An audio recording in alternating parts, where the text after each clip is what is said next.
Hello everyone, welcome back to our Polity Byte series and our O2IS Academy YouTube channel. हम कर रहे हैं अपनी पॉलिटी बाइट सीरीज जिसमें हम हर रोज़ एक नया टॉपिक अपने पॉलिटी को लेकर परस्यू कर रहे हैं. आज का जो टॉपिक है दैट इज़ फंडामेंटल ड्यूटीज़. ठीक है. इस पर्टिकुलर चैप्टर की या लेक्चर की PDF डाउनलोड करने के लिए आप सब्सक्राइब कर सकते हैं हमारा Telegram channel O2IS Academy.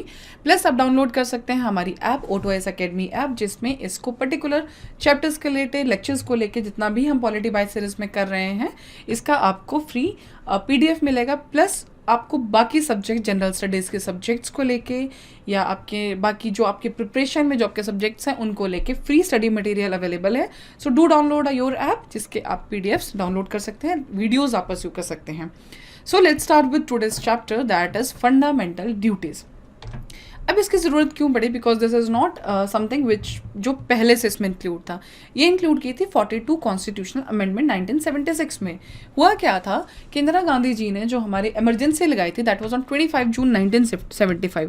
Fundamental duty की हिस्ट्रीज यहाँ से चलती हैं. ठीक है.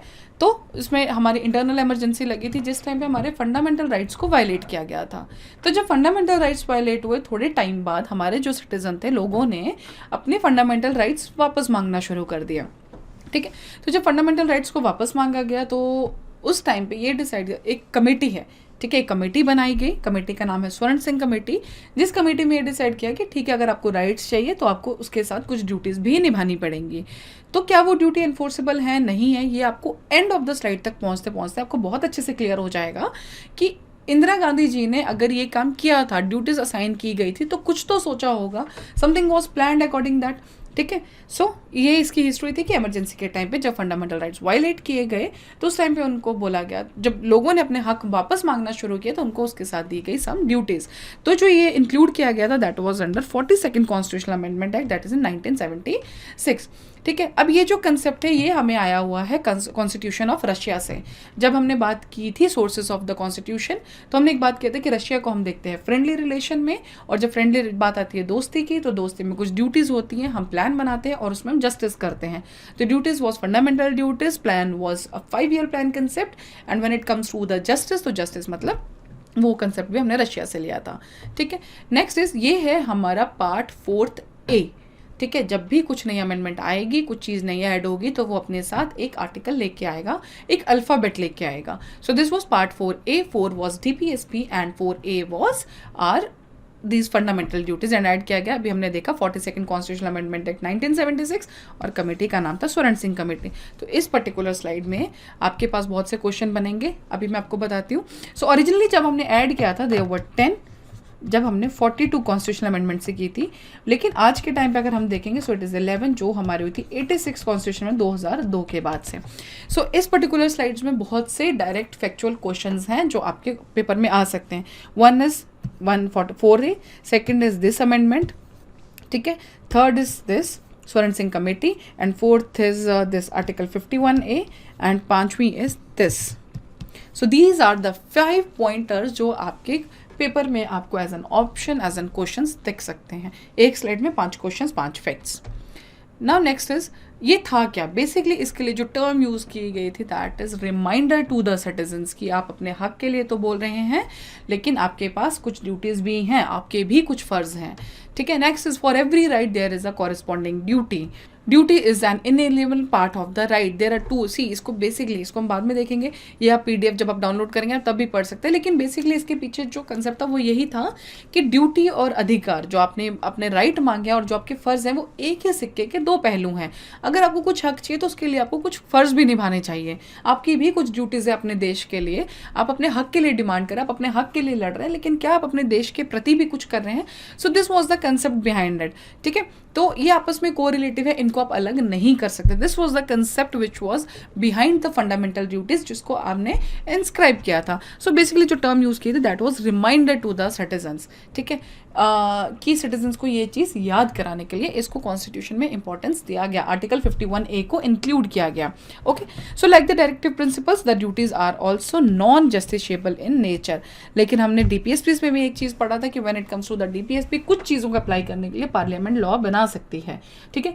तो same is with the fundamental duties भी. जब हम लास्ट में देखेंगे तो हम देखेंगे कौन सी ड्यूटी के साथ कुछ लॉज पास किए हैं हमारे पार्लियामेंट ने उस चीज़ को प्रोटेक्ट करने के लिए, बिकॉज जब ये बनाएंगे तो कुछ तो प्लानिंग होगी ना। जब इंदिरा गांधी जी ने सोचा था पार्लियामेंट में, उस टाइम पे सोचा था ड्यूटीज़ देने के लिए, तो ऐसा तो नहीं है ना, बिकॉज अगर ये मेयर वैसे होता तो इसको वैसे भी हम चार्टर बना देते, but they were properly inscribed in our constitution, तो कुछ इंपॉर्टेंस तो इसका होगा।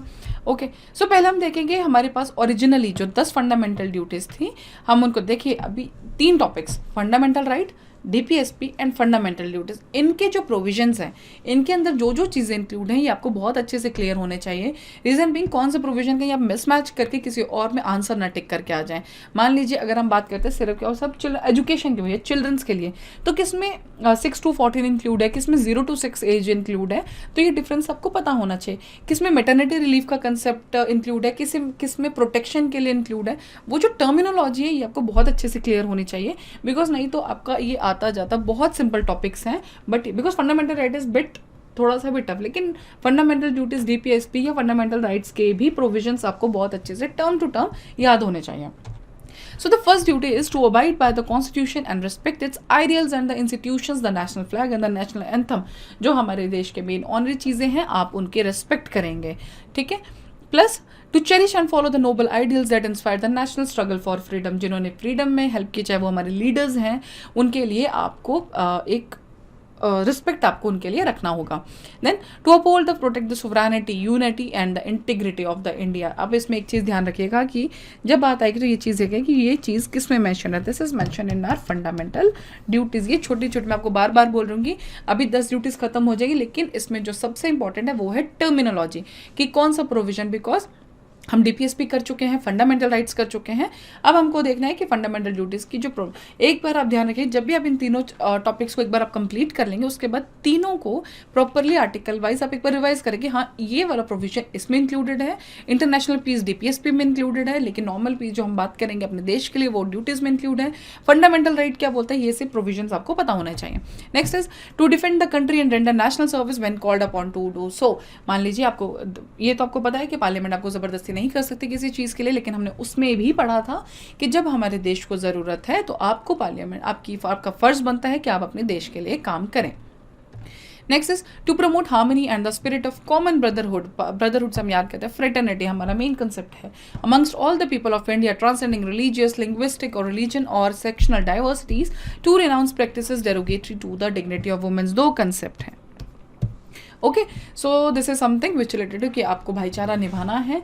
आप पूरे देश में आप ये नहीं देखेंगे आप कौन से रिलीजन से है, सामने वाला कौन सा रिलीजन से, कौन से सेक्शन से, कौन सी लैंग्वेज से है, आपको एक भाईचारा फ्रेटर्निटी की जो स्पिरिट है, कॉमन ब्रदरहुड की, वो आपको जिंदा रखनी है, ये आपका फर्ज है। आगे विमेन की जो डिग्निटी है उसको आपको रिस्पेक्ट करना है, ऐसी प्रैक्टिसेस चाहे वो सती प्रथा है, ऐसी चीज़ों को आपको नहीं करना है, ठीक है, जिससे आप एक विमेन की फ्रीडम या उसके डिग्निटी को छीन रहे हैं, ये सब चीज़ें आप नहीं कर सकते हैं, ठीक है। So that is in your fundamental duties, लेकिन कुछ रूल्स, कुछ रिजर्वेशंस जो हैं वो हमारे फंडामेंटल राइट्स में मेंशन है। मैटरनिटी रिलीव जो है, मैटरनिटी लीव जो हम लेते हैं, that is mention in DPSP. So this is the whole part, एक पर्टिकुलर सेक्शन के साथ आप कंफ्यूज मत होइएगा। Next is to value and preserve the rich heritage of the country's composite culture, हमारे कल्चर को, हमारे देश के कल्चर, सिर्फ अपना नहीं पूरे देश की डाइवर्सिटी के कल्चर को प्रिजर्व करना भी हमारा ड्यूटी है।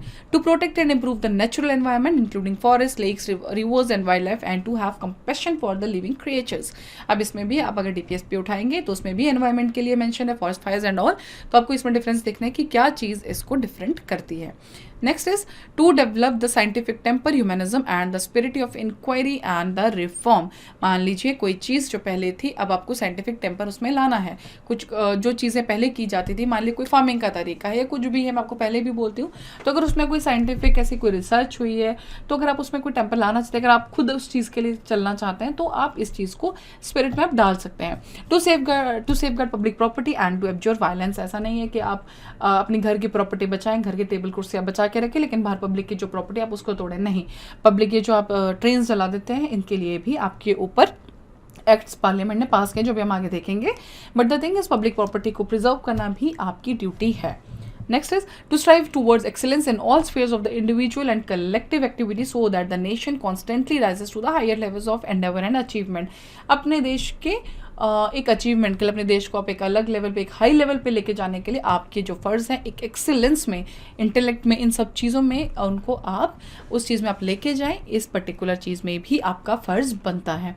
ठीक है, so these were all the 10 duties जो हमने देखी थी, जो ओरिजिनली इंक्लूड की गई थी। इसमें कुछ भी समझाने वाला नहीं था, these are the basic duties, but the thing is जो आपके एग्जाम के लिए इंपॉर्टेंट है वो है इसके पर्टिकुलर जो फर्स्ट स्लाइड हमने पढ़ी थी वो इंपॉर्टेंट थी। रीज़न बिंग उसमें 5 चीज़ें थी कि कौन सी कमेटी के थ्रू हुई, ठीक है, कौन सा आर्टिकल है, कौन सा पार्ट है, प्लस इसको अमेंड किया जा सकता है, नहीं किया जा सकता। दीज वर देयर 5 थिंग्स जिसमें हमने पढ़ा था, सो दैट इज इंपॉर्टेंट। लेकिन हाँ, इस पर्टिकुलर ड्यूटीज़ को, प्रोविजंस को आपको बहुत ध्यान से स्टडी करना पड़ेगा। And this was the 11th duty जो हमने ऐड की थी 86 कॉन्स्टिट्यूशनल अमेंडमेंट से। इसके अंदर हमने एक फंडामेंटल राइट भी पढ़ा था, डीपीएसपी भी अमेंड हुआ था, और फंडामेंटल ड्यूटी इसी, that is children's education.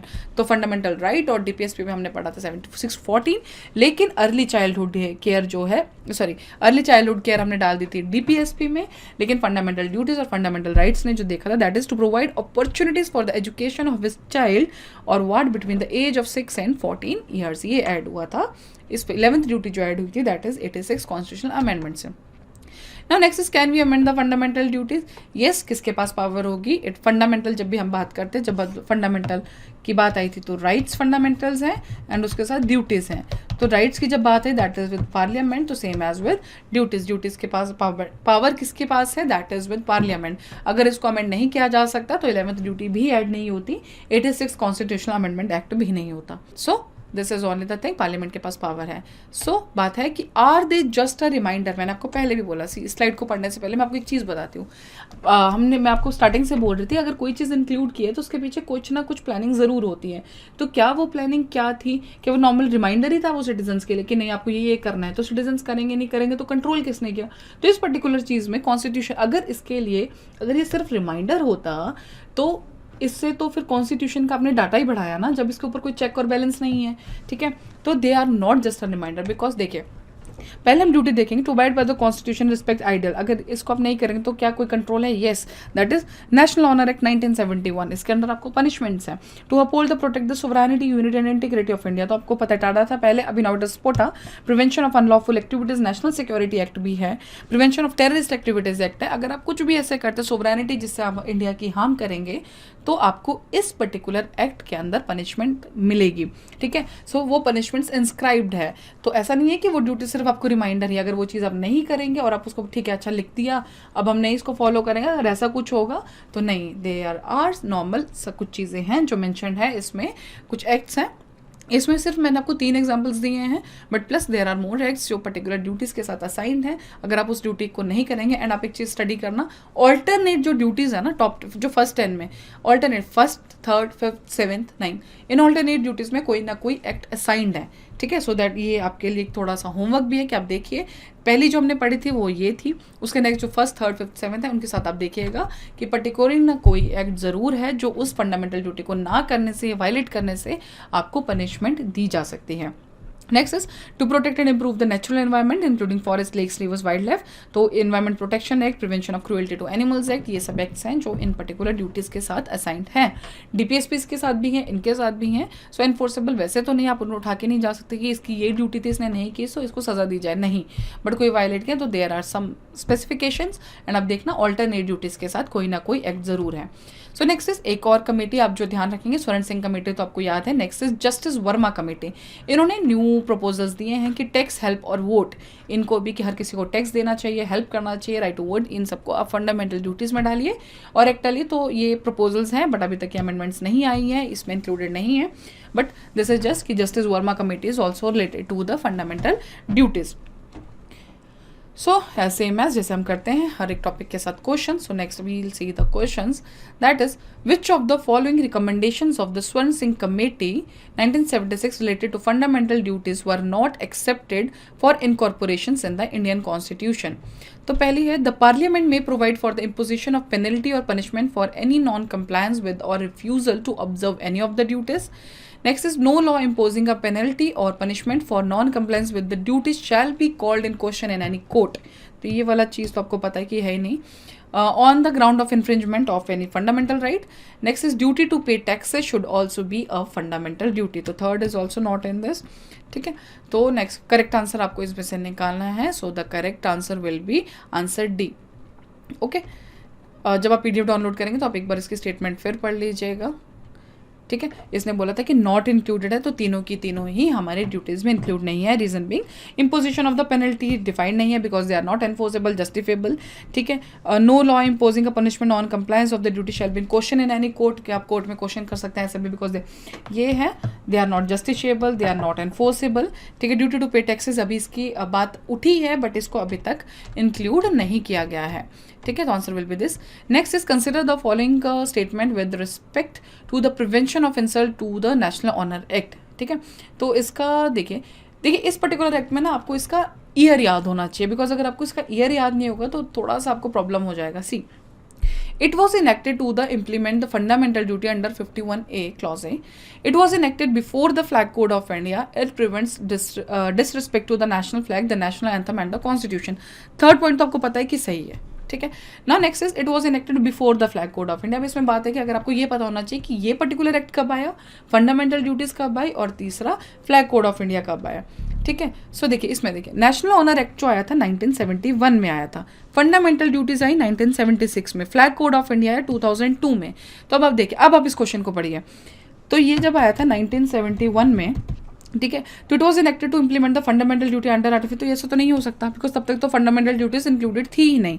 It was enacted before the flag code of India, तो ये सही है बिकॉज रीजन बीइंग आप ये देखिए कि इसमें ये जो आया था दैट वॉज अंडर 2002, तो उससे पहले ही आ चुका था. Second is correct. It prevents disrespect to the national flag, the national anthem and the constitution, ये भी सही है. So second and third statement is correct. Okay, next is according to Dr. B.R. Ambedkar, which of the following provisions of the Indian Constitution attracted major debate and criticism? So fundamental duties, fundamental rights, preamble and none of the above. तो fundamental rights तो पहले ही बाहर निकाल, sorry fundamental duties आप पहले ही बाहर निकाल दीजिए. रीजन बिंग तब तो ये कॉन्स्टिट्यूशन में थे भी नहीं, ये कब इंक्लूड हुए हैं 42nd कॉन्स्टिट्यूशनल अमेंडमेंट से. preamble ऐसा कुछ भी नहीं था, ये तो बाद में डिसाइड हो. So only and only point is fundamental rights. So जो इसका आंसर होएगा that is B. Okay, so that is all related to the topic fundamental duties. तो इसमें आपको जो चीज़ें ध्यान रखनी है, 5 फैक्ट्स मैंने आपको बता दी जो हमने पहली स्लाइड पढ़ी थी. दैट इज किसके बोलने पे अमेंड हुई, कौन सा पार्ट है, कौन सा आर्टिकल है, एनफोर्सेबल है नहीं है, कौन से पार्ट में, ये सब चीज़ें आपको पता होनी चाहिए. स्वर्ण सिंह कमेटी, लेकिन एक और कमेटी जो बेसिकली मिस हो जाती है that is justice Verma committee. ठीक है, तो ये सब चीज़ें आप ध्यान रखें. फैक्चुअल क्वेश्चन यहीं से आएंगे, प्लस सेकंड क्वेश्चन जो आपका बनेगा that is related to the provisions, confuse करने के लिए कि कौन सा प्रोविजन किस में मेंशन है, DPSP, fundamental right, fundamental duties. So that's all with these 3 parts, fundamental rights, DPSP और ड्यूटीज, ये तीनों पार्ट्स हमारे कंप्लीट हो चुके हैं. सो इसके प्रोविजंस आप बार बार रिवाइज कीजिए ताकि आप इनके क्वेश्चंस में कंफ्यूज ना हो. So thank you so much, that's all about this topic. Hope you like this. Do download this PDF, subscribe channel, Telegram, download from there. Otherwise, you can also download from the app, O2IAS Academy app. Okay, so do follow us. Thank you so much.